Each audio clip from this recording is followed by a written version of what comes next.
Like for me, like I fucking love the fucking cult. Like so, like just to have you guys on right now, like for me, I'm so hyped about this episode right now, y'all. Like let's go. I got my little magic bag up on. I've been checking out the merch game's a little low right now as far as availability, but we'll dive into that a little later. Cult is everything, man. What y'all are doing is amazing. Thanks, man. Really appreciate it. And yeah, this is best. I think me and Elf talk about this all the time. Dotta too. It's best job. I never want to have another job ever.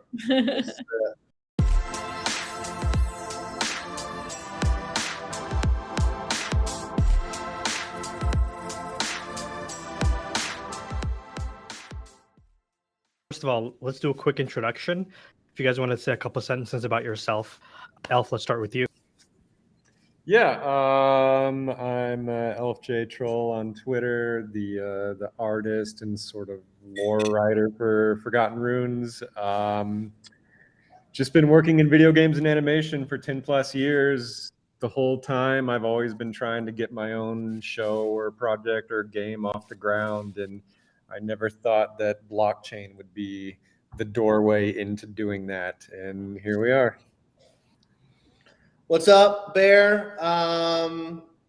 Gosh, I don't know. I think people refer to me as the guy who opens up doors, which is kind of a funny thing, but doors are definitely a theme in the project. Yeah, I handle partnerships, business development.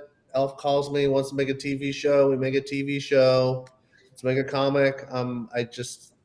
I've done a lot of. I'm like a cat. I've had like 9 lives, and so I've met a lot of people along the way. So I don't know.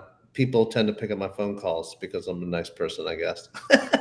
Bear opens doors in Hollywood. He has opened so many amazing opportunities for us that Dotta and I never could have done alone. So yeah, it's like Dotta's the programmer, the Solidity dev, the tokenomics guy. I'm the art and story guy. And NFTs are a medium, I think, first and foremost, an entertainment medium. So the third person you need is like a guy connected in the entertainment industry, and that's Bear. Amazing. And we're going to jump into all of that. So I wanted to start with, how did all 3 of you meet? I know Dotta couldn't join us, but I'd love to hear that story. Yeah, I'll set it up. I was going to school at Cal Arts, like 10 years ago now, I guess, or more. More than 10 years. Yeah, in animation school. And this was like near the time that the iPhone App Store had just first come out and nobody knew what it was. It was a brand new thing. And so I was sort of interested in it. I didn't really know how big it would be. But what interested me the most was the fact that now all of a sudden, for the first time in history, indie people can make video games. Anyway, it's kind of beside the point. So I was walking through the halls one day and I saw a flyer hanging on the wall that said, programmer looking for artists to make games with. And I yoinked that thing off the wall faster than whatever. And it was Dotta, and we met up and we started making iPhone games. We made one that was pretty successful. And so, yeah, that was like 10 years ago, and we've always like sort of made little projects here and there and kept in touch. In that 10 years, what's actually funny is the game that Dotta and I made got the attention of this other guy at this brand new studio called Maker Studios. And I got hired at Maker, and that's where I met Bear. So this whole thing started with a flyer on the wall. Go ahead, Bear. Yeah, no. The best part of that story, you left out the details, was that like it was one of those tear-off things where it's like 20 people can actually try to get in touch. And Elf literally just ripped the whole thing off so no one else I didn't want anyone else to call. He's very competitive, just like me. No, but yeah, I worked at a company called Maker Studios. And I ran like creative development there. So we would we worked with like the first generation of like digital influencers, I guess. So like the PewDiePies of the world, the people who democratize the creation and distribution of content, right? Like no longer did you have to like pitch a development executive who like subjectively decides whether or not your idea is good. You just make stuff and put it out there. And so Elf and I worked together there. We made shows for some of the biggest YouTubers in the world. And then we left. We sold it to Disney, and then we just stayed in touch because Elf's a cool guy. We both like wearing black hats with the white writing on them. I mean, you guys speak about Maker Studios. I grew up on some of the creators that I'm sure you guys have worked with. Kasim G was one of my favorites growing up with his interviews. I just texted He's hilarious. Yeah, he's great.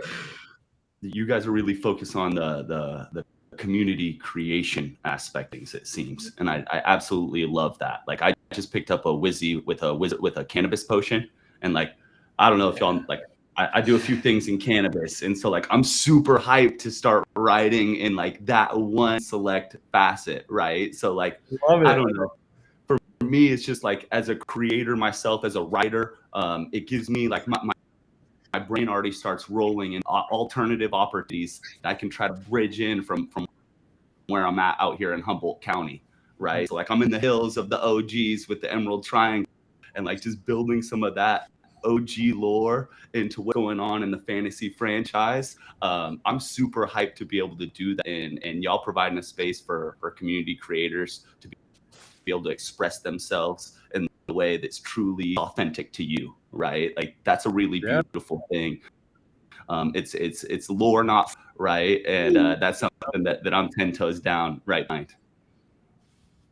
Yeah, no, I love that, because it's, you know, I think a lot of NFT projects, and especially in the beginning, they treated the NFT tokens just like a fungible crypto token, like a Dogecoin or a Bitcoin, and they were only concerned with metrics that can be plotted on a spreadsheet, and they almost didn't even look at the art.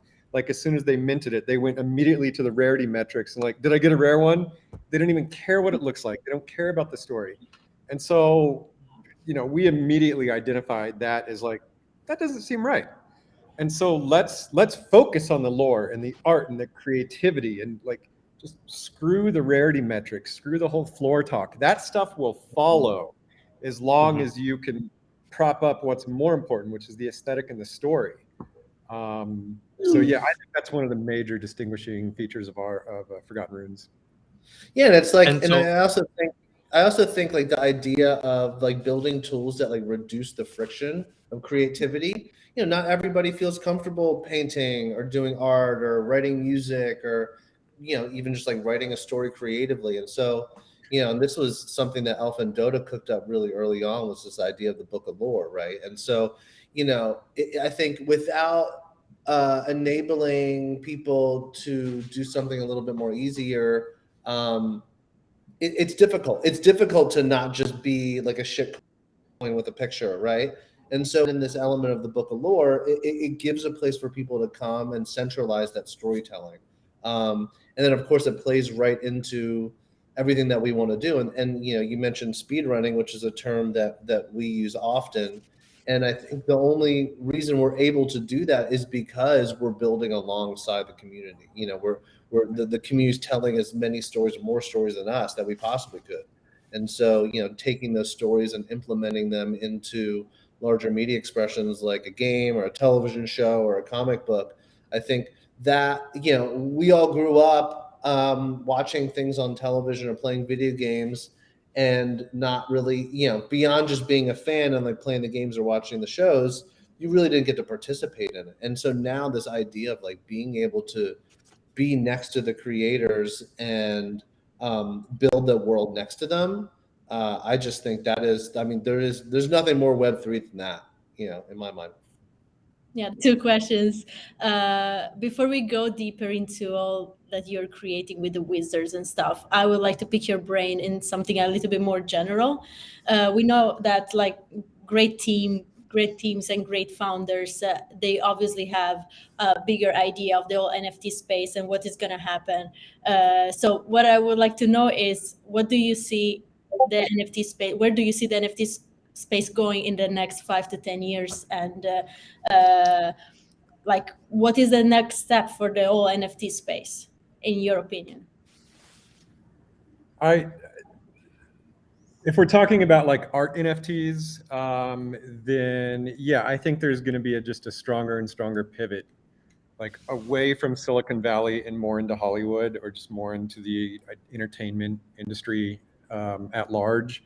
Because right now it's still very tech heavy. You know, all the VC funding is like very tech focused. They're more interested in like the tools and the tech that surrounds it, and I think they're still less interested in the creative. And so I think there's going to be a hard pivot more into the creative. We're going to look at it more from like a media and entertainment perspective rather than a tech perspective. I think all the tech is just going to get pushed more and more to the background.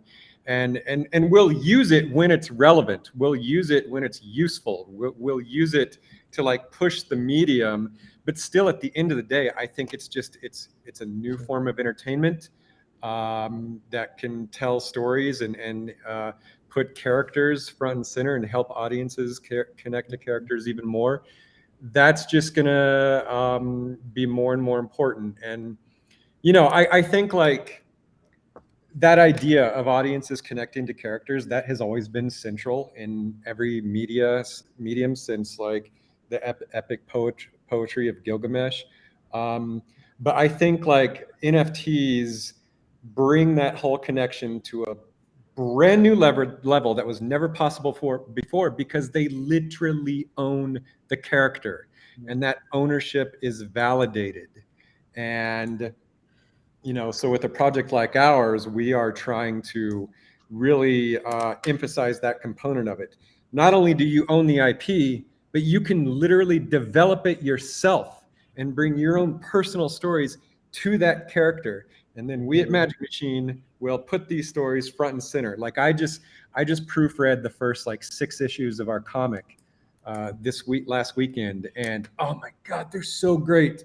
Like we've got almost like, I'd say almost 40 book of lore stories crammed into these like 5 issues. And, you know, like maybe I'm getting too in the weeds, but like, it's not the entire book of lore story per character, but it clearly like references like story beats that are in the book of lore, and we're putting them in our official comic that's being actually printed. Anyway, I could go on and on, but like, I hope that answers your question. Yeah. And I also think a part of it is like, this is so new. This space is so new, right? And I think anyone, like, I think it's great when a new technology enables like a whole entire new generation of builders to start playing, right? But then like, you know, there's cycles of these things. Like, you know, anyone literally by the end of last year of 2021, anyone who was paying attention could create a collection, right? And if you knew at least a little something about social media, you could probably get some hype around it, and you know who the influencers are, and you do certain things, like you could just jump in and without any intention of like taking it further, you could just make a bunch of money and then jump out. And I think that will go away. That already has started to go away, and I think that's good. I think people who don't have the intention of like building a business, I think it's hard. I think at the end of the day, that can like the people who are buying these NFTs are the people who suffer, right? And also like the other companies who are trying to build sustainable businesses, it's tough for them because then everybody gets like lumped together, right? Like it's all just rug pulls and it's scams. And so I think what the future holds in my mind, on top of what Elf's saying, is like people who have experience building companies in all sort of categories, partnering with people, the native talent that has been born out of the Web3 space in the past couple of years, and that combination of experience in the old and the new, I think is going to be what wins at the end of the day. Awesome. And I'm also interested to see how like traditional 2.0 companies come in, right? Because we've seen a couple come in, and I mean, Elf and I used to see that all the time. We would meet with like the biggest media companies in the world, or famous musicians, or like film stars, and they would come in and try to like play the YouTube game, and they would just like, it would be like DOA. They'd be dead on impact, right? And so I think it'll be interesting to see which traditional brands can come in and like be organic to the space, because I think there's opportunities for that too. Right. Yeah. And speaking of games, I know Diamond, you wanted to ask a little bit about the create to earn.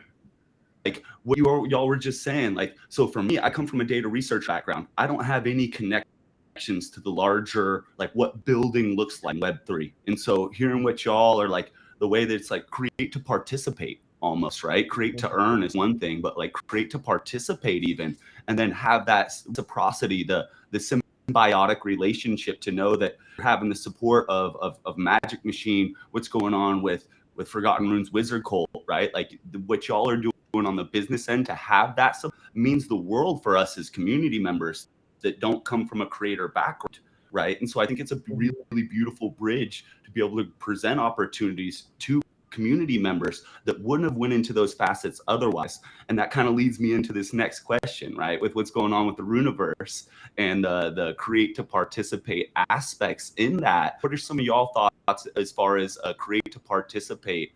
And what are you most excited about with that? Yeah, you know, the Runeverse is a world that's ever expanding. It's like this. It's a sort of project that we call decentralized world building, and that can be done in so many ways. Developing your character is like a major way to do that. So you know, every time somebody writes a story about their character, just creates lore around it, art, music, animation, whatever, they're contributing to this ever expanding world. And you know what I think is beautiful about that is, even if you're not a creator and you just want to buy a character token and sit on it and hold it, we at Magic Machine, if we've done our job right, which I think we are, we've empowered thousands of other people to create and lift that character that is not being created for with it. Their world is being created and their world is being filled out through the creative efforts of everyone else. Yeah, I'm not sure if that answered your question, but that's sort of what it made me think of. No, well, it's also like the details, like the diamond. Like, first of all, it sounds like you really are your wizard, and your wizard is you, which is what it's about.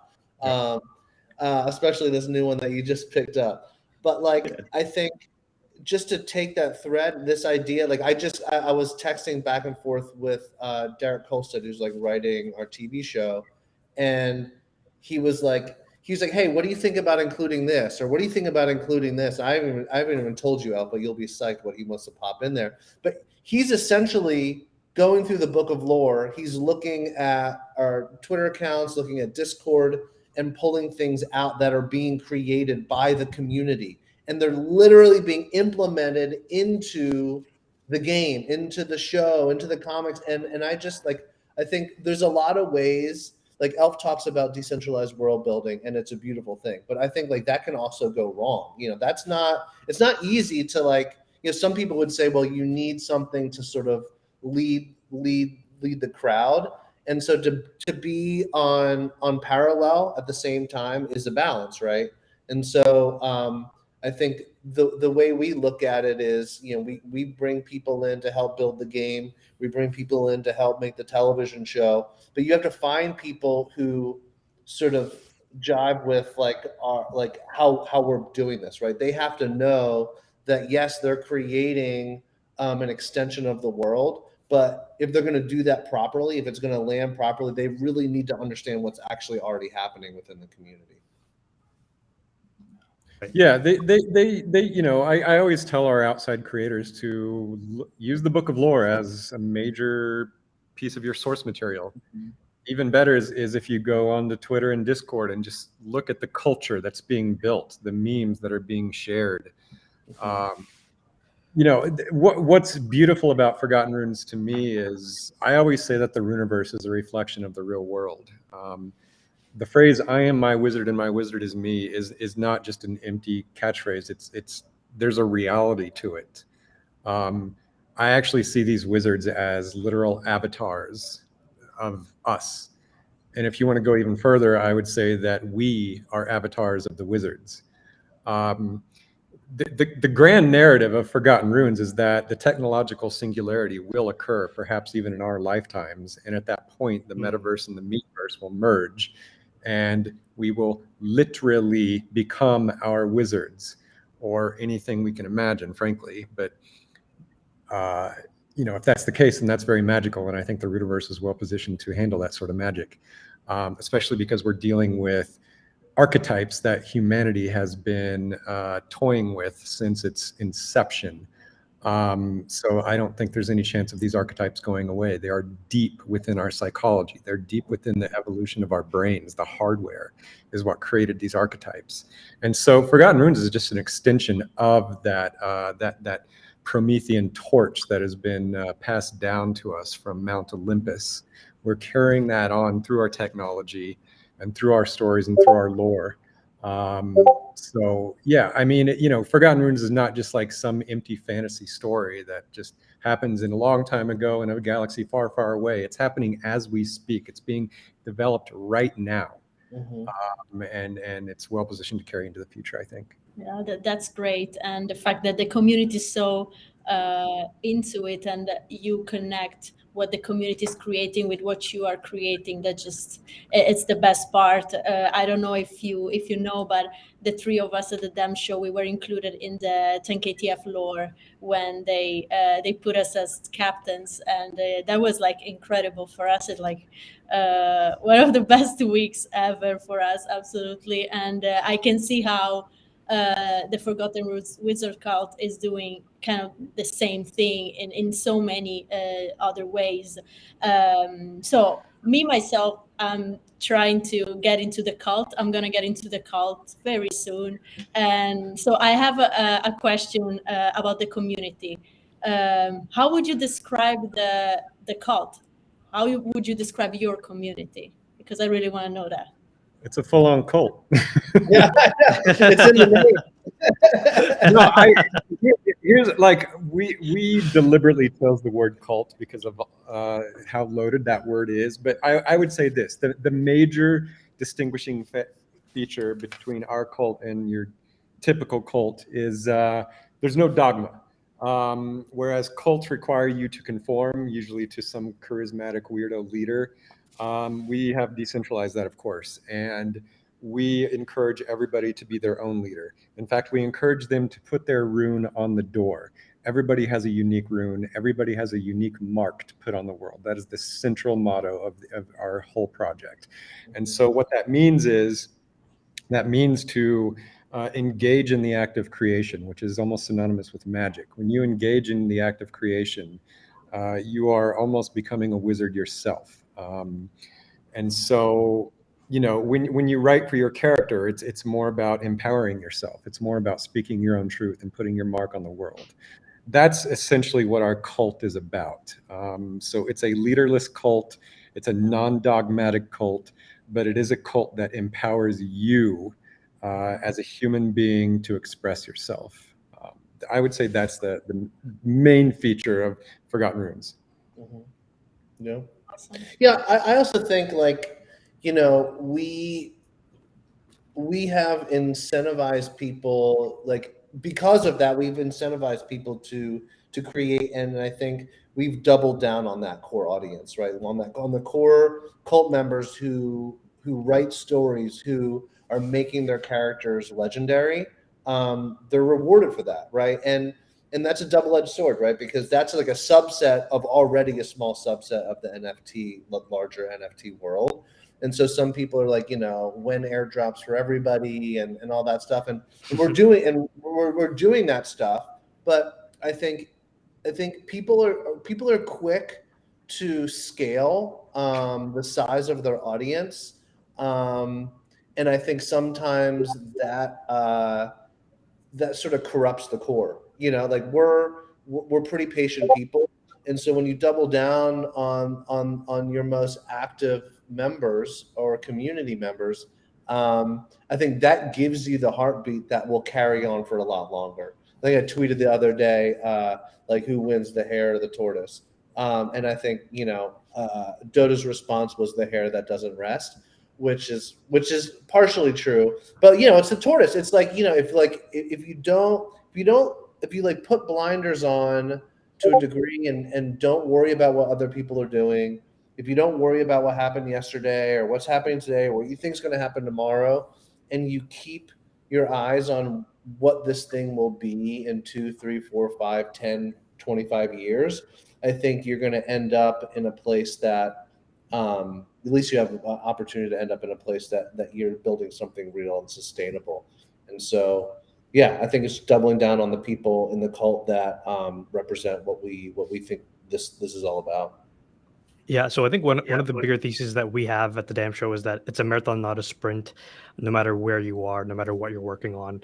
And you can honestly almost tell how much a team that lifts up their community and creates with them rather than like have it one way. It's almost like a tell of like these people are in it for the long haul. And so one of the things that I noticed you guys do have is a Wizards Council. So I'd love to learn more about that and what the thinking behind creating that was and what you hope that it achieves. I think you're referring to the DAO that we have. Yeah. Yes. Yeah. So the DAO, it plays a few different roles. For me, the most important reason the DAO exists is to facilitate community creation, specifically big projects that need funding. We have funded the DAO pretty well, to be honest. And so now you can, if you're a community member, you can submit a proposal to the DAO of like some big creative project that you would like to make that needs funding, and the community can vote on whether it's funded.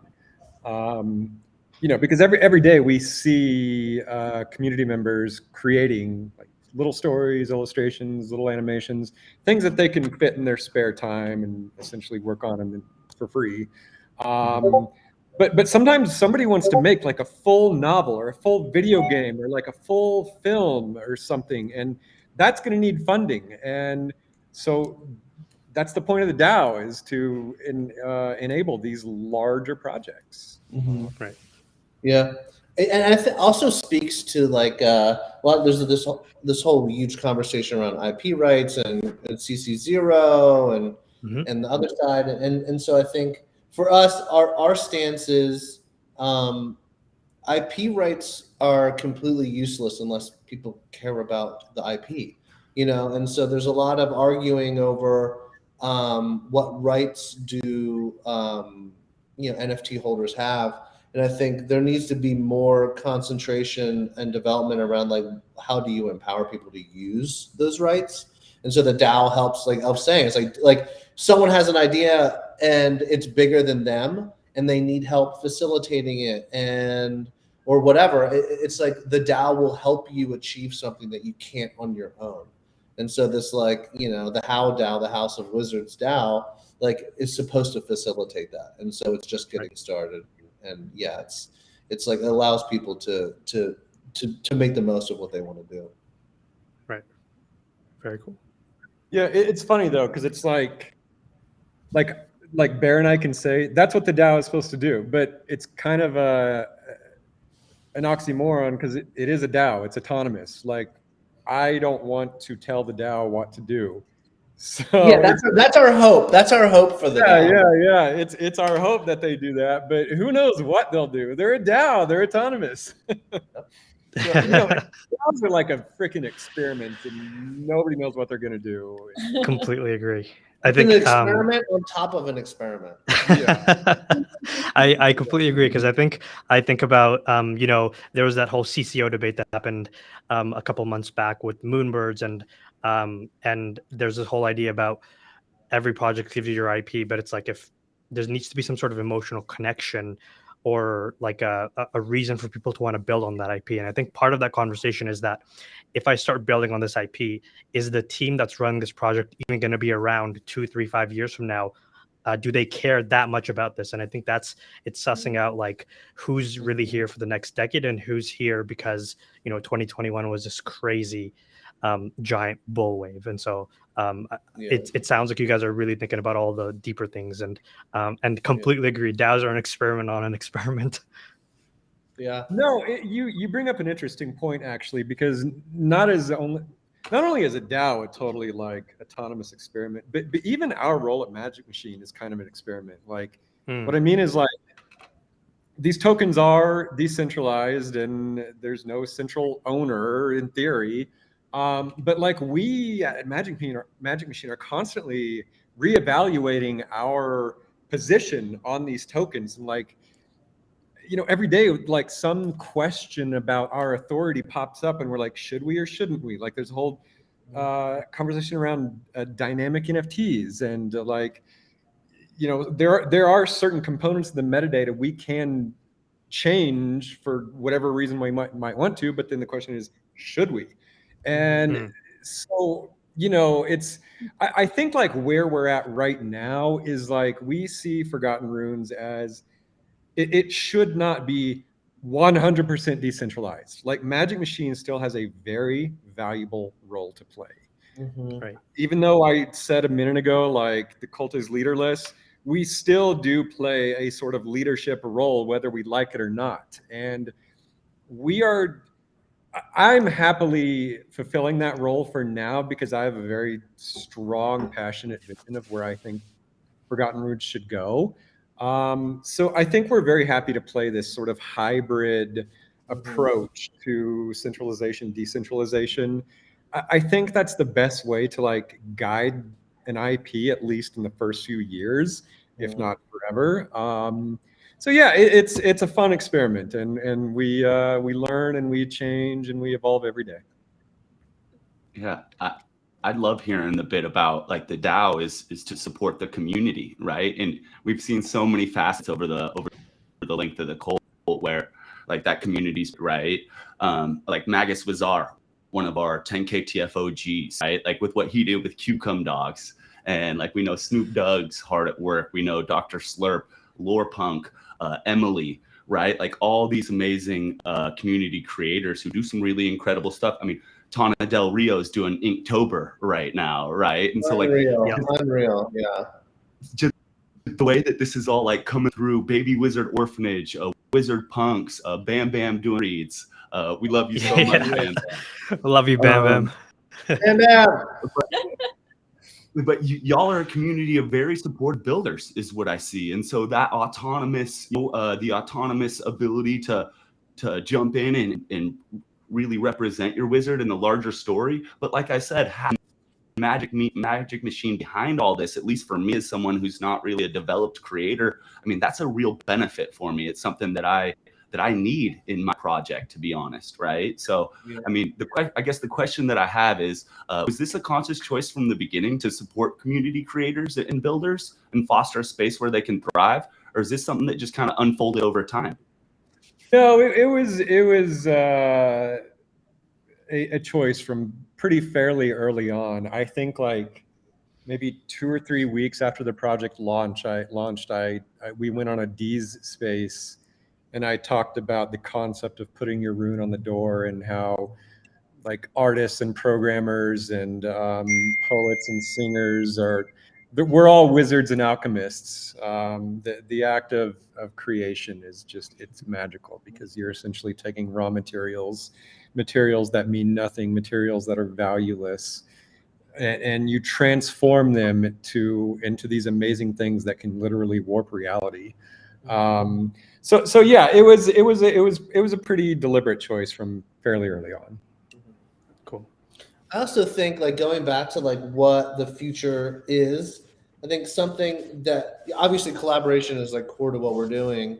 I think collaboration between projects, 10KTF wink wink, is also another layer that is going to be essential actually.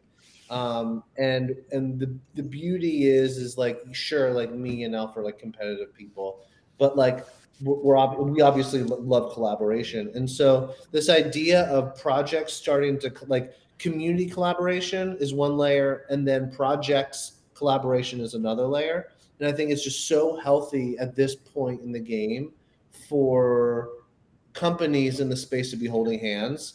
And 10KTF, like hats off to you guys and gals. Like it's such an amazing model, right? It's a watering hole for a group of people that are so passionate about what they're doing.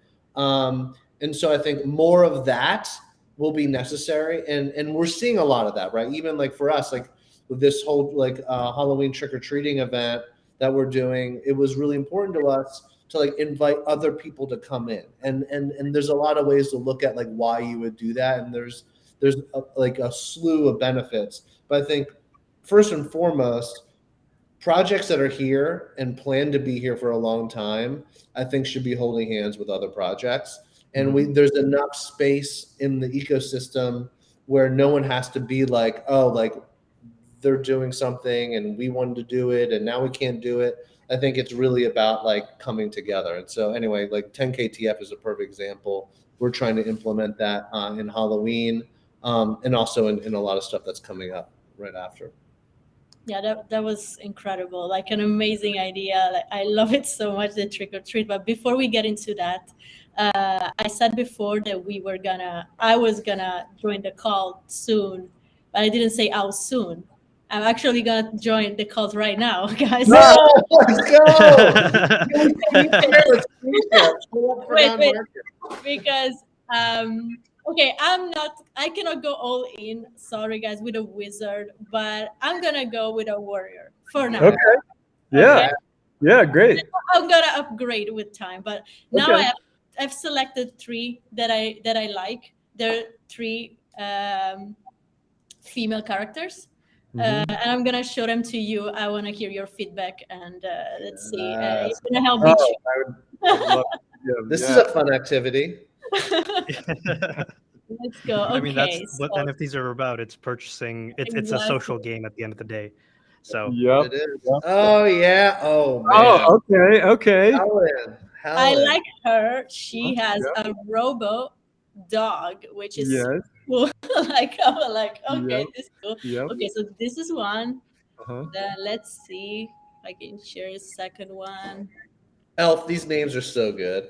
I love them. Yeah, Mincer of the Kitsune. So the Kitsune is a legendary beast. Clobber of the Trees. Okay, great. She's got her Clobber of the Trees. Nice. I like that this character, they have such powerful animals with them. Like the jaguar. Hell yeah.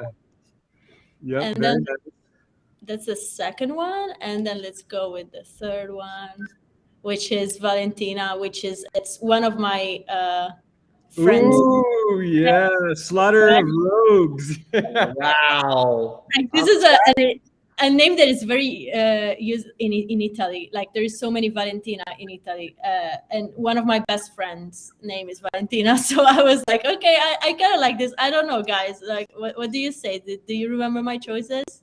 Yeah. Julie, Helen, Julie, and Valentina. Yeah. What do you think? That is a squad. Now, I would not mess with that trio of warriors.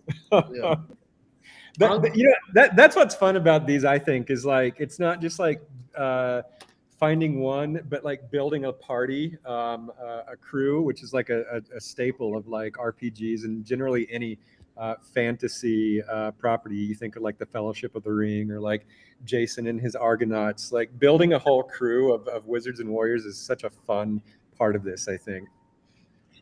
Gosh, I mean, are you looking for our opinions? It's almost like it's like helping your friend name a baby. This is like a really big decision. You realize that when the singularity hits, this is gonna be you. So I don't know if we can like get up in your business. I mean, Valentina's amazing.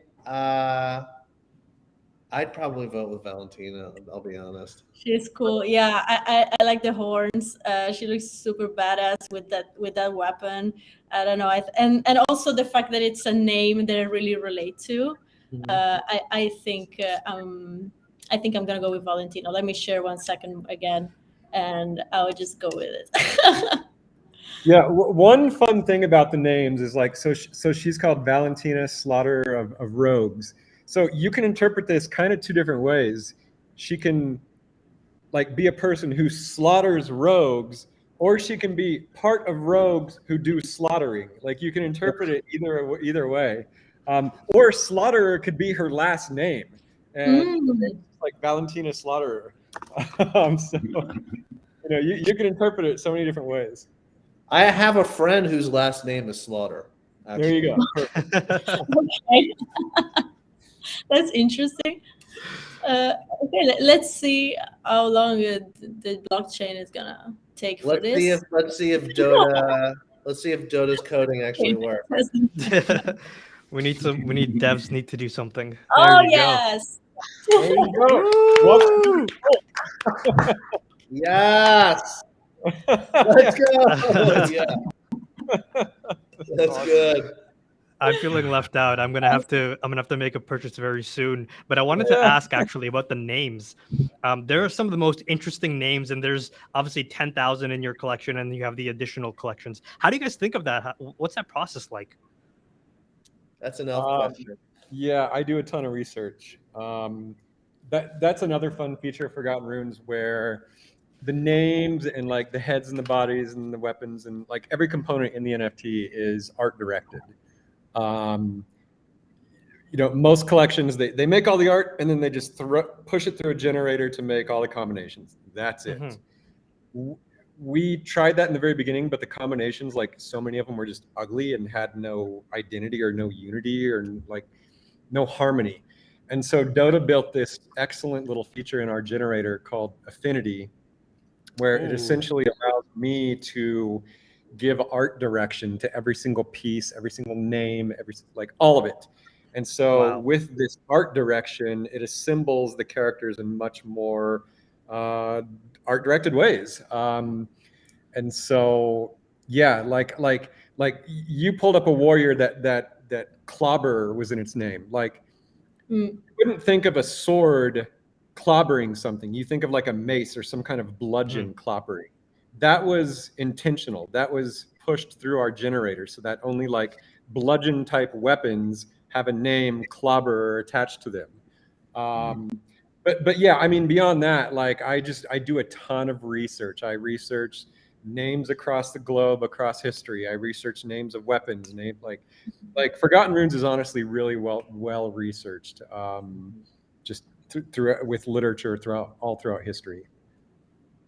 That's so cool. I love how you guys have created like a filter almost that ties into the art, because I think that's something you mentioned it earlier, Elf, how people thought of non-fungible tokens like fungible tokens where there's no affinity or identity. And one of the things 10KTF, one of their thesis was the idea that people have to have an emotional connection with their NFTs, and what better way to do that than to mint derivatives of the NFTs that you collect. And so for me, that was my mutant that I had bought last August, and so I can't sell any of the items on that I've minted with my mutant. Like that's with me for life. It's essentially soul bound.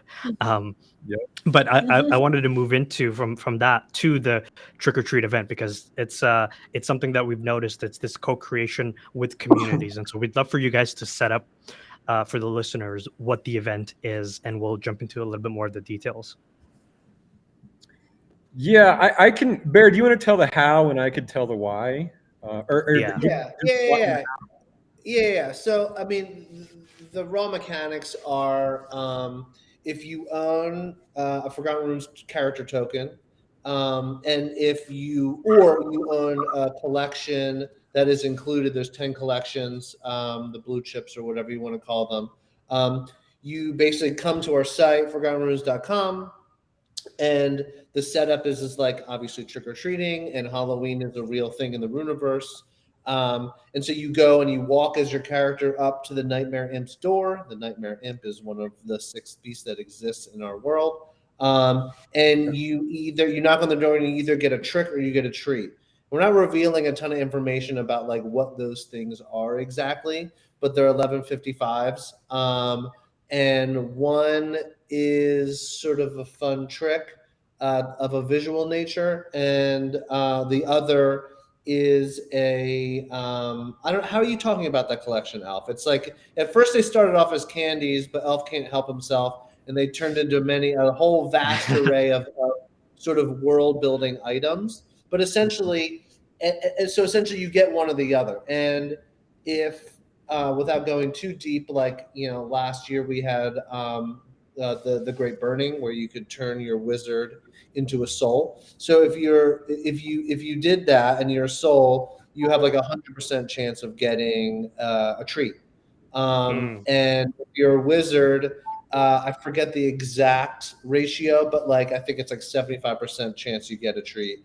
And then for the partner collections, it's a 50-50 roll of the dice. So I think it's just a fun way for everybody to come and get something. And then for the treats, there's a bunch of stuff happening in the coming months. that you'll be able to utilize those treats in various different ways. But the lore is more interesting than the mechanics. We never do anything unless it's got a lore reason, a narrative reason, and even further than that, I really try to make all these lore and narrative reasons also be a reflection of the real world and what's happening, and not just the crypto community, but just in the world at large. And so, you know, obviously it's a Halloween event and trick or treat is a cultural thing, but also the whole like thing around trick or treat is, what do? You go to your neighbor's door and you wear a costume and you say trick or treat. What are NFT PFPs? They're digital costumes. So it's sort of a reflection of that. Also, just this idea of like going around your neighborhood and knocking on people's doors. I mean, again, that's what we're doing. We're inviting our neighbors, our other partner projects, to come and knock on our door. Right. And then the fun thing about the treats is like, they're not just like pieces of candy that you eat and then you forget about and you get a stomach ache. Like, it's actually really it's a really like integral trope to the whole like fantasy, sci-fi, adventure genre. You know, you think about how many stories throughout history revolve around an item. Like Lord of the Rings is a very popular one. The whole freaking story is about the one ring. But this goes into so many things. Like every single Indiana Jones movie, he's always trying to find like a thing, some kind of treasure. Yeah, a relic, the lost ark, the crystal skull, the those 3 stones. You know, all of them. Even like Citizen Kane and Rosebud, that like the whole story revolves around Rosebud. So, or Jason and the Argonauts, the Golden Fleece. You know, I could go on and on and on, but like the point is like these items are actually like really important storytelling items, really important lore creation items. When you get a treat, now you suddenly have this brand new component around which you can spin a whole new story. It's like gives your characters like just a thing to play with. So that's the main reason that we want to distribute these treats. I think there's like, right now there's 180 different items you have a chance of getting. And so I just can't wait to see the storytelling that results from these little treats. Yeah. And the last thing I'll put on the end of that is everybody who knocks is going to get an airdrop for an upcoming sort of play to earn game that will drop before the end of the year, which I think we're really excited about. And speaking to what Elf was talking about, like this Dotta had come up with some really great mechanics, and Elf was like, I don't know, like I don't even know if there's a story here, like I don't want to do it. And then like they all came to LA and we like sat in a room for 3 days, and all of a sudden the lore was cracked, and it was like, okay, now let's do it, because now there's a reason. Now it actually builds on the world and the lore, and so kudos to the team as a whole, because if that's not the center, then I think we'll drift off into a direction we don't want to go in. Right. And Elf, I love the analogy that you used on going to our neighbors and knocking on our doors. It's a very community-centric approach. And so I want to just list off the communities that can knock. So we have Punks, we have Bored Apes, Doodles, Cool Cats, Azuki, CloneX, Moonbirds, Loot, World of Women, of course, the Wizards, Warriors, and Souls. But we also have 10KTF. And I saw a message, I believe, on Discord, that said that 10KTF was the only, I think, not top volume community that was included in this. And of course, the 3 of us love 10KTF. It's our Discord home. It's where we all met each other and where we met Bam Bam. And so I'd love to learn about that choice and how that choice was made. And we're super happy that you made it, of course. Yeah, no, I think it's just because I feel like the 10KTF project, more so than probably any other, has just really given us a lot of love. The Secret Tower was on the website. They put Wizards on the backpacks and I think socks, and there could be a few others. I'm not even sure. The shoes, any item, yeah. Yeah, and just I think it was just like we wanted to return the love. Really, is the biggest reason. And we love the community, and it's like Bam Bam read the entire book of lore. It's just like really kindred spirits. Yeah. And also, I mean, and there's just so many people from 10KTF who are fans in Runes. So it's like when you see, like we talked about holding hands, it's like we felt like our projects were already so intertwined, just from like a fan and community perspective. It would be silly to not include. And then also just to specifically call out, it's because 10KTF has so many collections and tokens just in terms of like the different materials. It's for the fully built out items, right? Or crafted, the fully crafted items are hold one of those, you can come to our site, ForgottonRunes.com, and be able to knock on the door. Yeah, so that's for the listeners. That would be if you have a Genesis or a crafted item that has a PFP created, the blanks from the 10KTF stockroom do not apply. Is that right, Bear? Correct. Yes. Yeah. Cool. Awesome. I mean, guys, this is incredible. We wanted to talk about media because you guys are very media heavy, and I know there's comic books, TVs, a show, and so let's start off with the comic books. Diamond, I know you wanted to take that one. Yeah, as I said earlier, y'all got a lot planned for the future. I mean, for example, on your website, you've announced the comic books, the TV series, the blockchain game, the series of blockchain games that are out. So just want to kind of touch on a few of these. But yeah, the comic books, they printed 200,000 of those and distribute them at NFT events and Comic-Con. And we know Riley Brown is doing some of the artwork, and he's done work for Marvel, DC, and has been a writer for Deadpool, Batman, Spider-Man, and Fortnite. Like the quality of creators y'all are working with are just top tier. But how has the response been to the comics, and what else do y'all got coming in this area? I know Elf had mentioned he's seen a few upcoming issues possibly, or the six first episodes, right? But just kind of wondering what the future of this the comic series, at least, of what y'all are doing. What does that look like, and what are you most excited about? Bear, you can take that one. You've done a lot of work on that. Yeah, we're so stoked about the comic book. Oh man. So there's 10 books in the whole series. So 10 books. The way it's broken out from a story perspective is this first issue that we printed up all those copies for. They're almost like a bunch of like cold opens or short stories, like the beginnings of a story, and then the preceding issues then take those stories and tell more, right? And then at the end of the series, they all sort of tie together to like sort of show the whole world, and it all comes together. So yeah, the whole point of the comic book is there's maybe I forget what the latest status is. There's like 1 million people with like with an NFT and a crypto wallet in the entire world. It's not a lot of people. We need to like get word out about Forgotton Runes. So printing hundreds of thousands of copies allow us to like go to places like Comic-Con.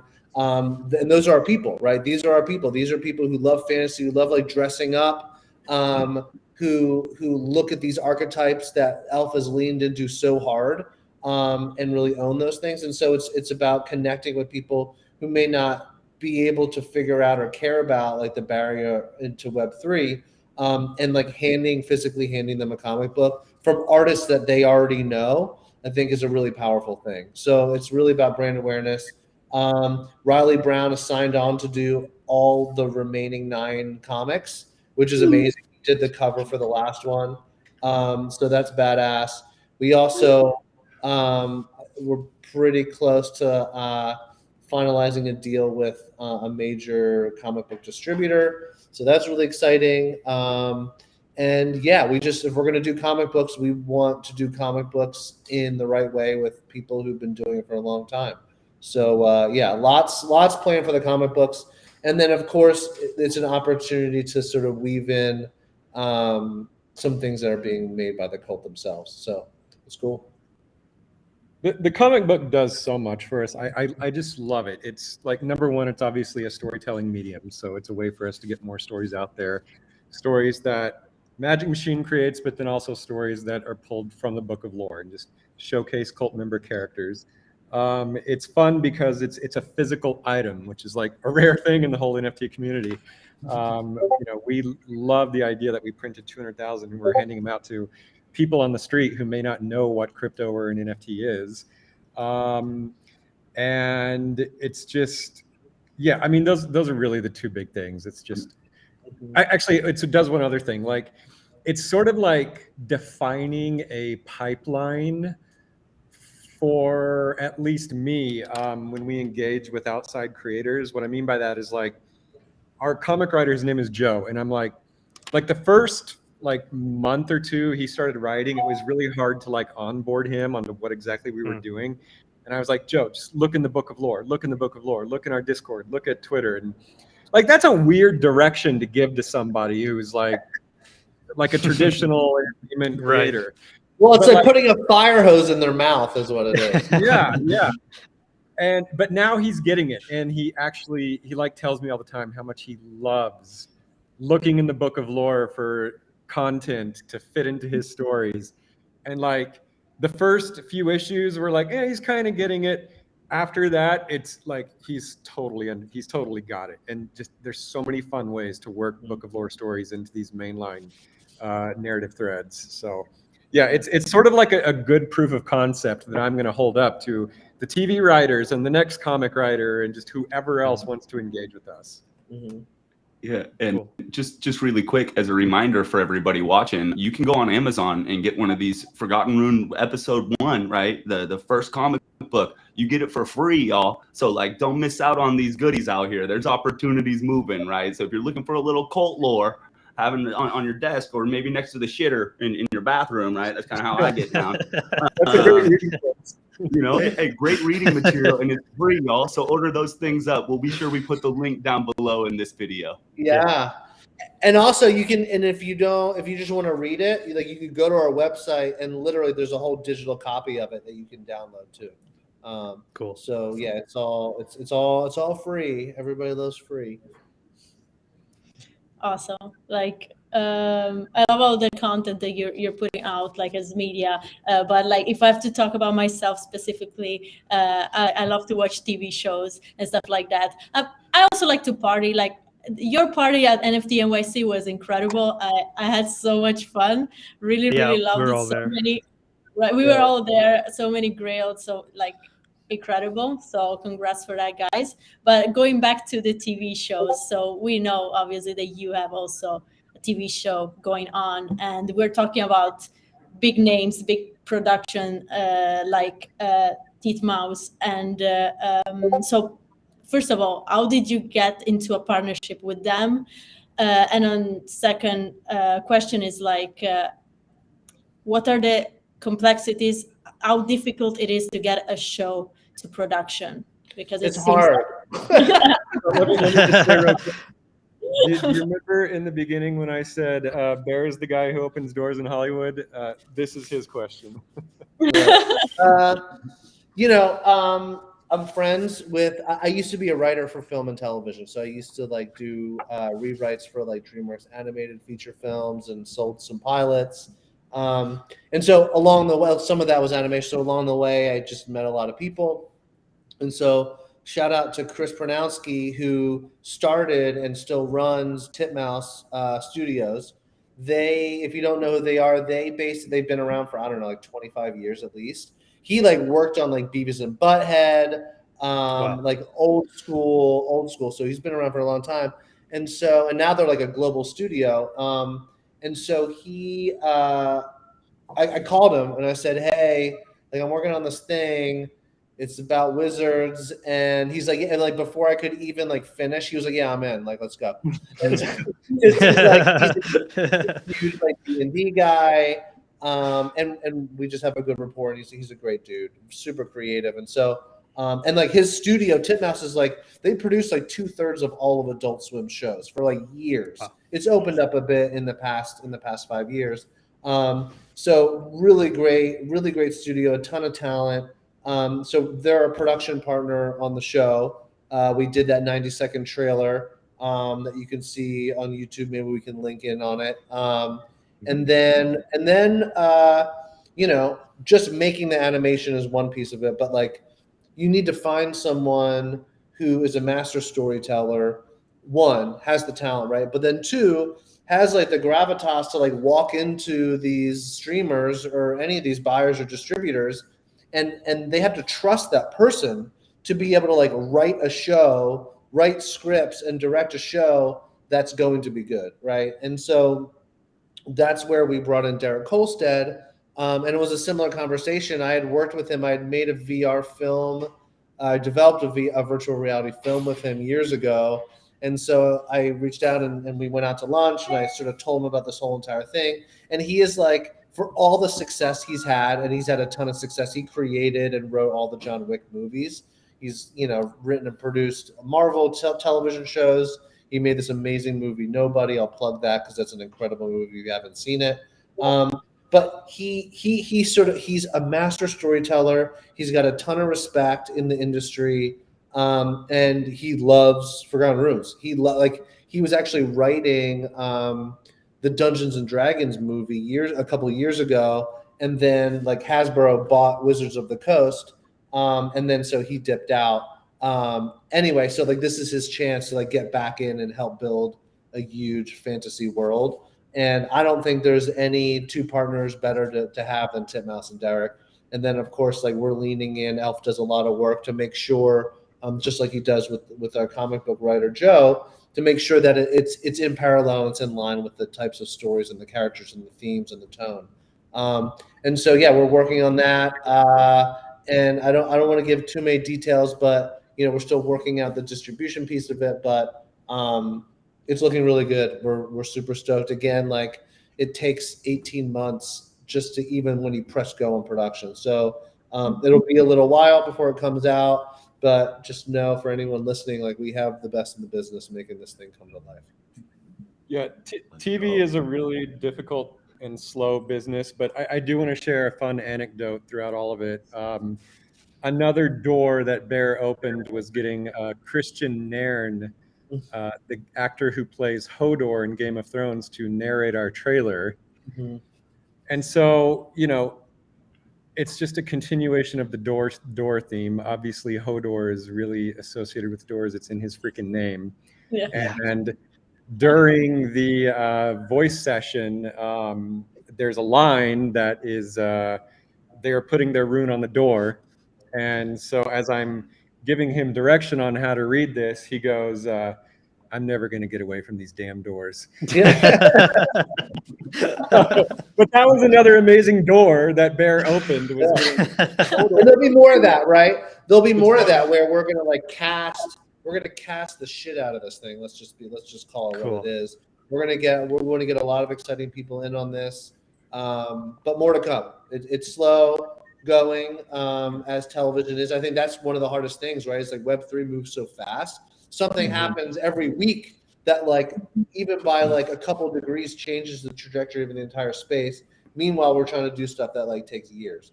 But it's exciting. And the reason we chose animation, last thing I'll say about the television show, the reason we chose animation, one is, you know, these big world fantasy shows, live action with actors and cameras and stuff, you know, they cost like $5 million is like the cheapest they come per episode. And so one is the price barrier, but two, it allows us to move faster. And three, animation, specifically like dramatic animation, adult animation, they call it, is like having a massive boom. It's one of the fastest growing categories in streaming. And so, which is really great because you talk about cultures like Asian, like anime culture, no one ever would have predicted like that culture would have like integrated into like North American culture. But now it's like they're releasing those films in theaters. My son watches like only exclusively anime. So we chose that path because it's sort of swimming downstream. Yeah, it's going to be exciting. I actually want to say one more thing. a big component of Forgotton Runes is decentralized world building, using community creations and these larger media expressions. Another way we hope to do that with the show is to actually cast some of our community members to do voices. And nice. We actually did this with the trailer.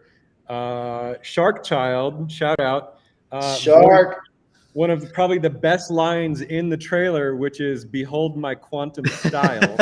And he said, like, this guy has the voice of a superhero. And he that's so cool. Yeah, and so we want to do more of that, cast actual community members to do voices in the show. So. That might be the best utility, is being a voice in a television show. Yeah. Our good friend Van has that in his Twitter bio. Behold my quantum style, and he has to. Anytime he meets somebody and they follow him, he has to explain it if they don't know the cult. I'm gonna link him after. He's gonna die at that, but that's so cool. Bear, a couple things you mentioned I wanted to touch on. I think so. I grew up, at least in my high school, watching anime wasn't that cool, but I loved it, and I with a lot of it. And then, like you mentioned, it's so cool that in the last decade and a half, it's really just become this force. And I almost think that like it's that generation that grew up in the 90s and 2000s and part of the 80s as well. That's like that demographic that's gotten older, and that's causing that boom, like you said, on cartoon television. And so I think it's a really interesting, just something I thought of as you were mentioning that. Yeah, well, animation has always been, and Elf knows this all too well, so animation has historically been for little kids, right? It's like, it's for little kids. If the parents are doing something serious, they tell the kids to go sit in front of the television, watch that. It's the electronic babysitter. And I think now that, like you were saying, people growing up in the 80s, 90s, and 2000s and beyond, it's just another medium. It's like, it's not for kids. It's just another way to tell a story. And so I think we've grown up in a world where, that's for a lot of people, that's like their default, like favorite, style is animation. And so it just opens up a ton of opportunity. And I really love, like, even with anime, and ours isn't like, Elf could probably give more detail. I wouldn't say it's traditional anime. It's like American anime, they call it. But what's cool is like the emotionality of traditional anime, the way they display that visually, the way they don't shy away from certain emotions and feelings and relationships, I think it's fantastic. It hits so much harder. And I just love to see it, like, sort of make its way through our culture, because I think it probably makes us better people. Yeah, very cool. So I wanted to move into one other thing. This may be a question for Dotta, but you guys partnered with Bearsnake Games for an upcoming blockchain game. Just a bit about their pedigree. They've worked with Elder Scrolls, Diablo, Overwatch, World of Warcraft, Far Cry, Batman, Arkham Origins, Killer Instinct, Street Fighter. That's some of what they've produced, published, and developed. And so my question was, how did you guys select the right partner, and why did they stand out for you guys as the partner? Because you can imagine this is probably a multi-year, 3 to 5, 10-year long relationship that's probably going to be unfolding. So I wanted to drill deeper into how you guys thought about that. Yeah, Dotta had a personal relationship with one of the main people at Bearsnake, and even though Bearsnake itself, I think, is a relatively new company, like all the people who work there, all those games you just mentioned were on their resumes. But yeah, I mean, I think that was really honestly the biggest reason is Dotta had a personal relationship. I think we talked about other people, but like the problem is like the technology is so new, is there's really not a lot of options. So I don't know, Bear, you can maybe fill it out more. Yeah, I think off of that, it's a lot of gaming companies are either, one, afraid of Web3 because it disrupts their model, or two, they are big enough that they can wait until like a clear winner comes out, and then they jump in and just buy that company. I think for us, we like partners who, first of all, believe in the vision, and are scrappy and roll up their sleeves and are willing to put in the work. And yeah, it's definitely like a long-term relationship, absolutely. And so the backgrounds, there's the lead developer who's like, on the project every single day is this guy named well, his name is Bruce, but he goes by his wizard name Jeldor. And he has a real passion for MMOs. He's like, this is what he grew up. Stardew Valley, EverQuest, these games are like built into his DNA. And so when you talk to someone, especially before we ever made the deal, it was just clear that Bruce was made to like make a game like this, and they also, another factor is just like the mutual respect for like what we had built in such a short time, and listening to us, and making sure that like the things that we thought were important about what should be in the game, they're collaborative. And so having a collaborative partner, I think, is probably one of the biggest reasons. Very cool. So we're getting into the last 20-ish minutes or so of the interview, and so we want to be mindful of your time. We just have a couple more questions, and then we have some Discord questions as well that people wanted to, from your community, wanted to really drill down deeper, and they're going to be rapid fire. First thing I wanted to ask is, and I know it's a debate going on in the NFT community right now, but the whole 0% royalties debate. I had to ask you guys, just an open-ended question, weigh in on that. I have no idea what you're talking about. I have no idea what you're talking about. No, it's funny you mention this because I went on a passionate rant in a company meeting just yesterday. Honestly, okay, I've never ranted about this publicly, but I'll try to like simmer down. To me, it's irritating that it's even a debate. The whole, like, the number one feature that drew creators into it is the fact that they could potentially get royalties for the rest of their lives and beyond. Creators are the most important cohort in this whole thing. And if you are removing like one of the primary features that incentivizes people to create, then you're destroying everything, the foundations. It's like NFTs were supposed to be a reaction to the more corporate-driven models of the past, whether it was music or any art form there is. There was always some corporate asshole in the middle sucking the creator dry and not giving the fans the best experience either because of the profit motive.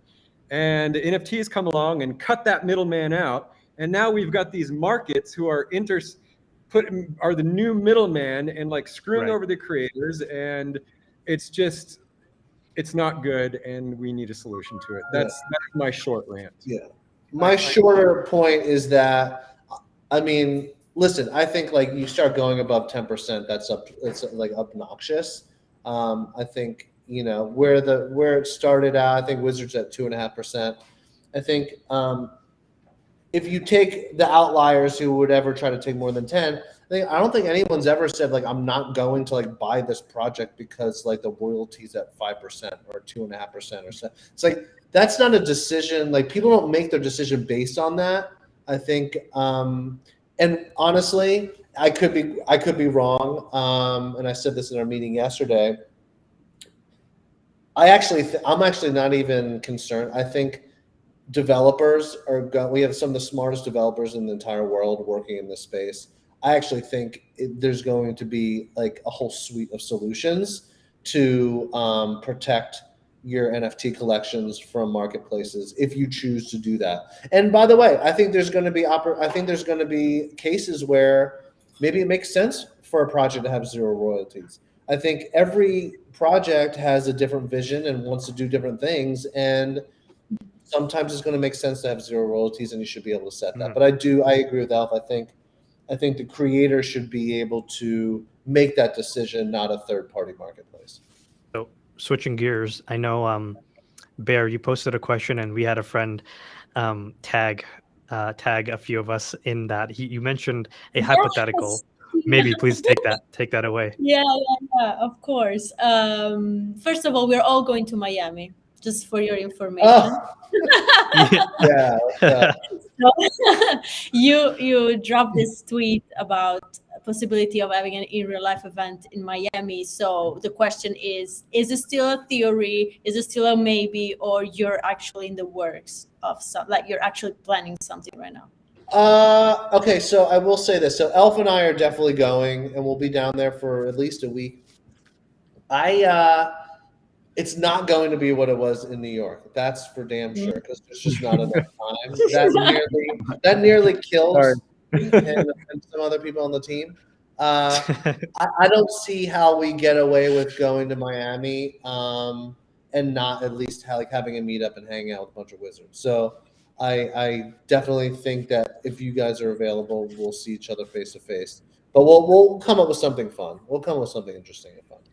Even if it's just and we're trying to. Yeah, we're trying to convince Bam Bam to come as well. So, Bam Bam, if you're watching, listening, come to Miami. I'll get on her tonight and make sure that she promises. Yeah. Even if guys, so we're gonna get into a donut shop, like low key little donut shop there in Miami. We'll get some jellies. We'll make it happen, y'all. You know what I mean? Oh yeah. When I saw those donuts coming down this, like these people with the donuts coming down the stairs, I was like, yes, this is exactly what I want. I think that was Locke, to give a shout out. That was Loch Ness, who is like community operations. I think that was her idea. So shout out to Locke. And Waz is the one who I think was ringing the bell and the cult light. Magus was here. So funny. I was like, am I too drunk already? What's going on? Those are donuts. Those are donuts. And, Okay, some rapid fire questions. First, Bear, I saw that you had a tweet with Dotta. Dotta was playing bass. You were playing drums. Yeah. Tell us more about that. And Elf, are you part of the band trio as well? What's going on there? Well, I always like to think that if our band is The Doors, then I'm Jim Morrison. Dotta is Ray Manzarek, and Bear is Robbie Krieger, or maybe John. Yeah. I used to be a big Doors fan. Go ahead, Bear. No, I'm obviously Jim Morrison. Okay, I think that's awesome. Well, we didn't discuss that, but we can talk about it afterwards. By the way, I never wanted to be a lead singer. God, no, that would be awful. I can't imagine anything worse than that. No, we're not, there's no wizard band forming yet. Dotta's an amazing musician. And I used to be a touring drummer. And so, yeah, I mean, we just enjoy music, and maybe we'll get to play. We don't live in the same city, so it's hard. But I do know there's some really talented people in LA. Shout out to Grayling, who's an incredible musician. And also there's Dr. Slurp. I mean, there's a lot of music talent in the cult. So never say never. Okay. So let's go to rapid fire questions, and maybe Diamond, you can queue up, and I'll just take the first one. So Bear, this is straight from your Discord. So this is what the people want to know. Bear and Elf, morning routine. Elf, go. Coffee, answer 10,000 emails and Discord messages. What time do you wake up? Elf? Oh, like, I don't know, 8 or 9. Yep. And that takes about 3 hours of my day. Just that. And do you, Elf, when you wake up, do you literally do like the turn to your phone and then you look at it and you have like one eye open? Do you do that? Because I do that. Yeah. And I hear the little Discord beep, beep, beep, like from all you fuckers in my team. So. My morning routine: get up at 6:30 latest, make coffee. I stare at my phone for a good 20 minutes before I actually get out of bed. And then drive my kid to school and head to the bear cave where I'm at right now and hang out with Nalgene all day. Nothing that interesting. Diamond. And then we sacrifice a jelly donut every morning. Yeah. That's what the people wanted to know. There it is. That's what they were waiting for. Okay. I want to know about your favorites, y'all. So one, what was your favorite cereal growing up as a child, and what was your favorite video game to play as a child? Oh, I loved cereal when I was a kid, especially those sugary ones. I think like Cocoa Pebbles was probably my favorite because it makes the milk all chocolate too. That shit is good. Favorite games, just any of the old Final Fantasy games on the NES. Final Fantasy 7? I never, well, I actually only played Final Fantasy 7 like 2 years ago for the first time. But no, I'm talking about the Super Nintendo versions, like 2 and 3 or whatever. But yeah, those are my favorites. I liked Fruit Loops because they're just so fruity and loopy. And Contra on NES, Sonic on Sega. Those are ones that I like played till my eyes bled. And then like later on, I got into Halo and some first-person shooter stuff.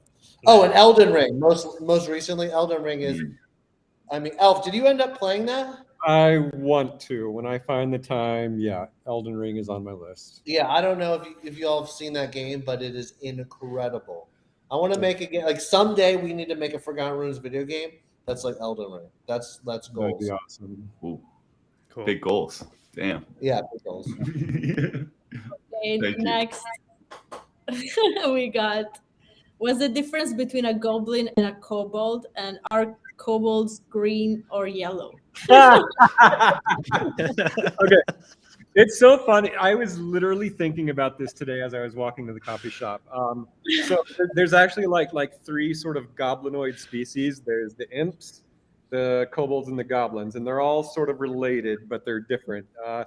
I think like imps are like the most civilized, the most sort of beautiful, the most refined version of these 3.